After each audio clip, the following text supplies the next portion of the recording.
Mesdames, Messieurs, bonsoir et bienvenue dans ce journal. Dans les titres, la ville de Tours qui se constitue partie civile par le biais de son maire Jean Germain contre Lisanne dans le cadre de l'affaire des mariages chinois et notamment dans le cadre des poursuites engagées contre elle du chef d'escroquerie. Nous tenterons d'y comprendre un peu plus dans ce journal. Enquête ce soir sur ces assurances peu utiles au quotidien, assurance téléphone, carte bancaire ou encore fuite d'eau. Des petites assurances mais qui coûtent cher et qui ne servent pas à grand chose. Vous le verrez dans quelques instants. Et puis elle a décidé de tourner une page. La footballeuse blésoise Sonia Bonpastor arrête sa carrière sportive. Elle jouera encore un match pour Lyon ce samedi. Il s'agit de la finale de la Coupe de France contre Saint-Etienne. Nouveau rebondissement dans l'affaire des mariages chinois. On a appris que la mairie de Tours, par le biais de son maire Jean Germain, s'était constituée partie civile contre Lisanne, notamment dans le cadre des poursuites pour escroquerie. C'est la première fois que la ville de Tours s'implique judiciairement dans ce dossier. Alors quelles conséquences pour nous attendre? On voit cela avec Brian Bock. En annonçant se constituer partie civile, la ville de Tours entend défendre ses intérêts dans le cadre de l'affaire des mariages chinois. Elle s'estime victime des agissements présumés de Lisanne, l'ex-collaboratrice de Jean Germain, organisatrice de ces événements et mise en examen notamment pour escroquerie et prise illégale d'intérêt. Une réaction de la ville de Tours qui intervient plus d'un an après le début de l'affaire. Moi, j'ai un peu le sentiment que la mairie était un peu tétanisée. Jean Germain, je crois, a été vraiment bouleversé par ce dossier. Personne à Tours n'est habitué à ça. Tout le monde s'est trouvé électrifié, tétanisé. Enfin, moi, quand j'ai vu Jean Germain, j'ai trouvé qu'il allait très très mal. J'ai trouvé très choqué. Cette demande de constitution de partie civile, une fois validée par le parquet, permettrait aux avocats de Jean Germain, qui sont également ceux de la ville de Tours, d'avoir accès au dossier d'instruction et au maire d'être rapidement entendu par les juges. Dans l'actualité également, le décès de Pierre Mauroy qui fait vivement réagir la classe politique, en particulier le Parti socialiste, qui rend hommage à l'ancien Premier ministre qui avait accompagné l'arrivée de la gauche au pouvoir en 1981. En Touraine, Michael Cortot, le premier secrétaire fédéral du PS 37, salue un homme qui est resté fidèle à ses origines, à ses convictions, à son parti. François Bonneau, président de la région Centre, lui fait part de sa tristesse et parle d'un homme qui avait marqué notre démocratie du sceau de la décentralisation. Tristesse également affichée par Jean Germain, le maire de Tours, et par Frédéric Thomas, le président du Conseil général d'Indre-et-Loire. On l'écoute. Ça a été un grand dirigeant du Parti socialiste. Ça a été aussi le premier ministre de François Mitterrand. Je crois qu'il a porté très haut les valeurs du socialisme et de son engagement aussi en tant que Premier ministre pour la France. C'est un personnage extrêmement attachant, très ancré sur ces terres lilloises où je crois il était particulièrement apprécié. Bien entendu, je crois qu'aujourd'hui c'était une caution morale pour l'ensemble des socialistes qui disparaît, donc nous sommes tous très tristes aujourd'hui de cette nouvelle. Propos recueillis par Anaïs Michaud. En bref, un violent accident sur la départementale 952 à Noiset en Indre-et-Loire. Accident qui est intervenu vers 16h30 sur la levée de la Loire. 3 véhicules impliqués. L'un d'eux a été projeté en contrebas de la levée. Cet accident a fait 4 blessés, dont 2 graves. L'un a été transporté en Boise, l'autre à Tours. Les circonstances de cet accident ne sont pas encore connues pour l'instant. 3 véhicules impliqués, comme je vous le disais. Donc assez spectaculaire, en plus avec des difficultés d'approche pour nos équipes, comme le véhicule était en contrebas. On veut remettre en circulation le plus rapidement possible en fait la départementale 952.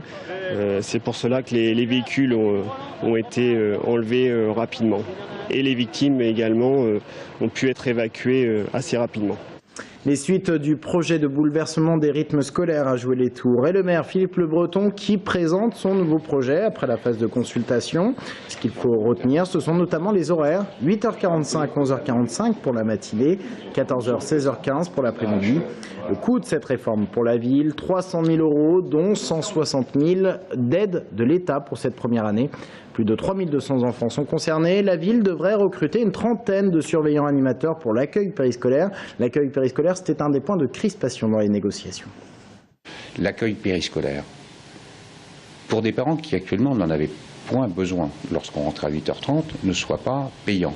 Donc il n'y aura pas de surcoût financier à la charge des familles. Ça a été aussi un élément très important de notre réflexion.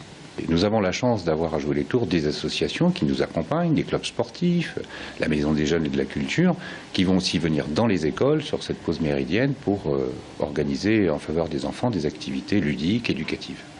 On en vient à ce sujet consommation. Il concerne votre portefeuille et le coût que peut représenter toutes ces petites assurances que sont les assurances téléphone, fuite d'eau ou encore carte bancaire. Le gouvernement a décidé de légiférer car si elles peuvent paraître anecdotiques, ces assurances coûtent très cher et ne servent souvent à rien. Aurélie Renaud. Souvent, le consommateur les accepte car le discours commercial est bien rodé. Ce sont les assurances dites cosmétiques qui ne servent en fait à rien. Exemple avec votre carte bancaire. Régulièrement, les banques proposent une assurance supplémentaire. L'argumentaire s'appuie sur les risques de perte, de vol ou d'utilisation frauduleuse de votre carte bancaire. Il n'est pas du tout nécessaire de vous engager dans la souscription d'un contrat d'assurance supplémentaire par rapport à votre assurance moyen de paiement, puisqu'elle est déjà comprise dans votre système de carte bancaire. D'autre part, il faut savoir que maintenant, en cas de fraude, il ne vous reste plus à charge que 150 € à régler, même si on vous a dépouillé d'1 million d'euros.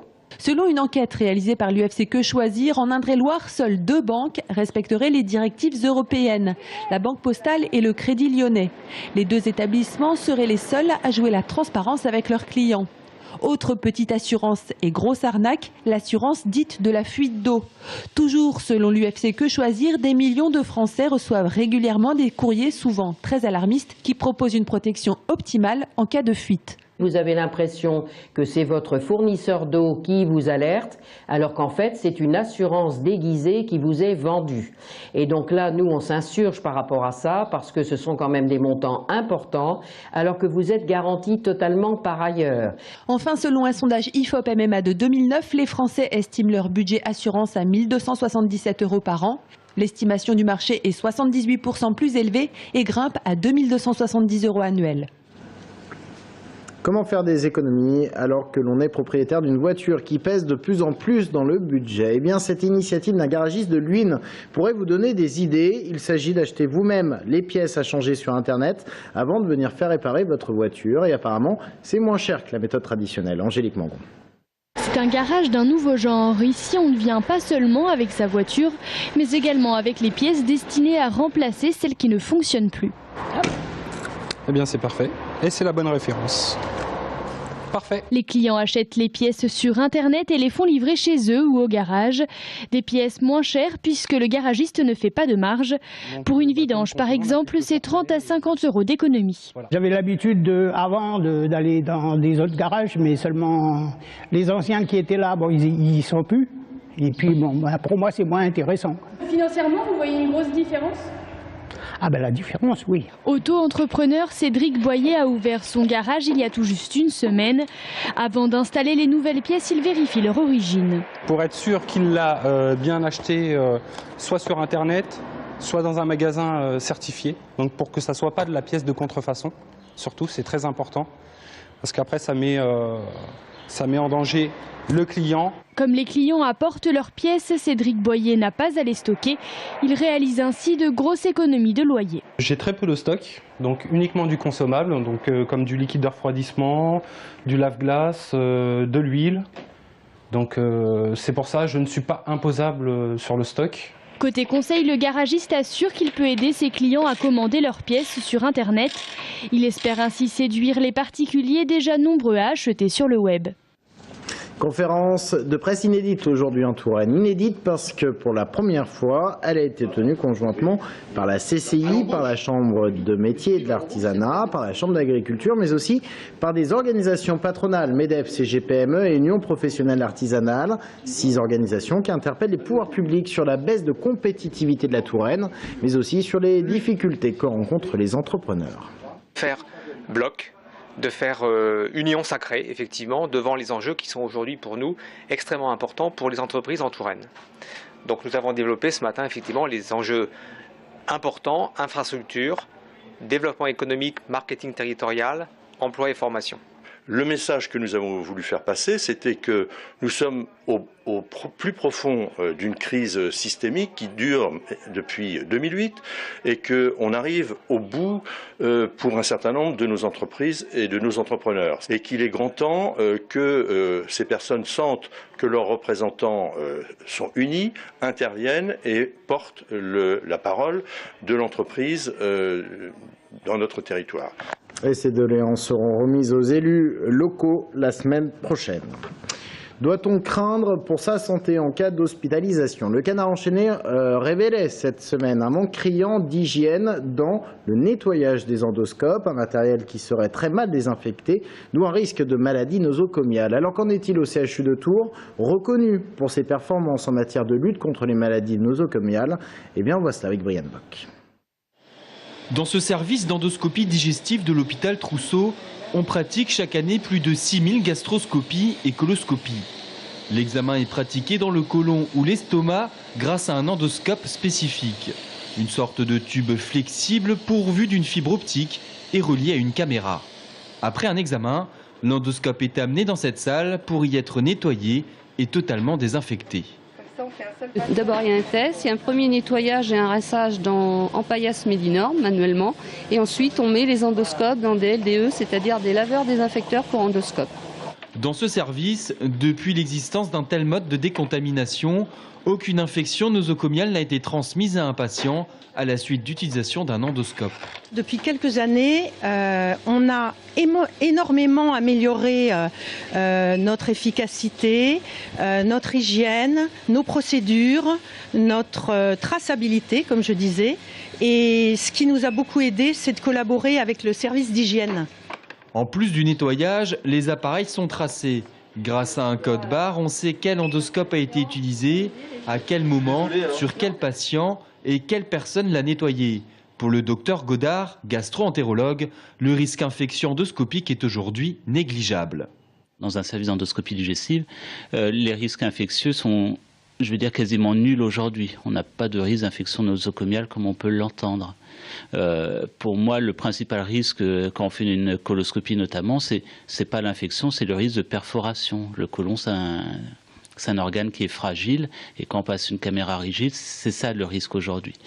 Même si le risque de perforation existe, les cas restent exceptionnels, de l'ordre de 1 sur 10 000. L'endoscopie est aujourd'hui l'examen de référence pour le dépistage des maladies inflammatoires du côlon et des cancers digestifs.